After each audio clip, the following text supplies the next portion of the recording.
மறுபடியும் ஆன் பண்ணலாம். நீங்கள் வந்து ஏன் இந்த வீடியோ குவாலிட்டி இவ்வளோ கேவலமாக இருக்குதுன்னு நினைக்கலாம். ஏன்னா இது வந்து என்னோடய பழைய ஃபோன். நீங்கள் இதே மாதிரி என்னோடய வீடியோஸ்க்கு ஆதரவு கொடுத்தீங்கன்னா நான் புது ஃபோன் வாங்கிட்டு நல்ல வீடியோவாக போடுவேன்.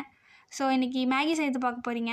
இன்றைக்கி வந்து டிஃப்ரெண்ட்டான அப்ரோச்சில் நாங்கள் மேகி செய்கிறோம். எப்படின்னா வெங்காயம், தக்காளி, பச்சை மிளகா, ஒரு காரக்குழம்பு வைக்கிறதுக்கு தேவையான எல்லா பொருளையும் வச்சு நாங்கள் இன்றைக்கி மேகி செய்ய போகிறோம். அது கூட மேகி மசாலா போட்டுக்க போகிறோம். ஸோ இதெல்லாம் நாங்கள் எடுத்துக்கிட்டோம். இப்போ வந்து மேகி எடுத்துக்கிட்டோம். மேகி மசாலா கொஞ்சம் எக்ஸ்ட்ராவாக வாங்கிட்டோம். அதுக்கப்புறம் வெங்காய தக்காளியெல்லாம் முன்னாடி காமிச்ச மாதிரி கட் பண்ணிட்டேன். சுடு தண்ணிலாம் வந்து மேகி சூடு பண்ணி வச்சிட்டோம்.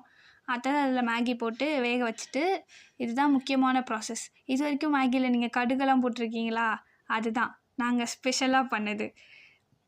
It is used for the beginners. And மேகியெல்லாம் நாங்கள் வேக வச்சிட்டோம்.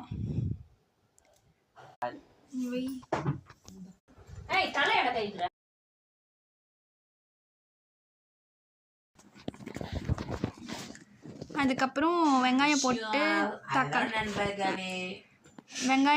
தக்காளி போட்டு நாங்கள் முடிச்சிட்டோம். பேக்ரவுண்டில் மியூசிக் கேட்குதுன்னு நினைக்காதீங்க, அது என்னோடய தம்பியோட இனிமையான குரல். மேகியும் வெந்துட்டுருக்கு கைஸ். இங்கே பாருங்கள், சுனாமி மாதிரி மேகி வெந்துட்டுருக்கு. என்னதான் வந்து நீங்கள் நினைக்கலாம், எங்கள் வீட்டில் வந்து சாம்பார், சட்னி இந்த மாதிரி ஃபுட்ஸ்லாம் நல்லா செய்வாங்க. ஆனால் மேகி, பாஸ்தா இதெல்லாம் கொஞ்சம் கூட எங்கள் வீட்டில் இருக்கவங்க யாருக்கும் செய்ய தெரியாது. அதனால எங்கள் அம்மா கொலை பண்ணின்னு இருந்தாங்க. காரக்குழம்பு கூட்டுற மாதிரி கூட்டிகிட்டு மேகி சுனாமி மாதிரி அலற விட்டுட்டாங்க. பாருங்கள், வானல்லையும் ஒரே கரண்டி, மேகிலையும் ஒரே கரண்டி.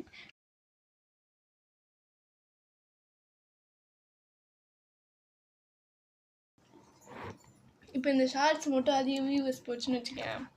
அச்சோ, வீடியோ கட் ஆயிடுச்சுன்னு நினைக்காதீங்க கைஸ். அவ்வளோதான், மேகி முடிஞ்சிச்சு.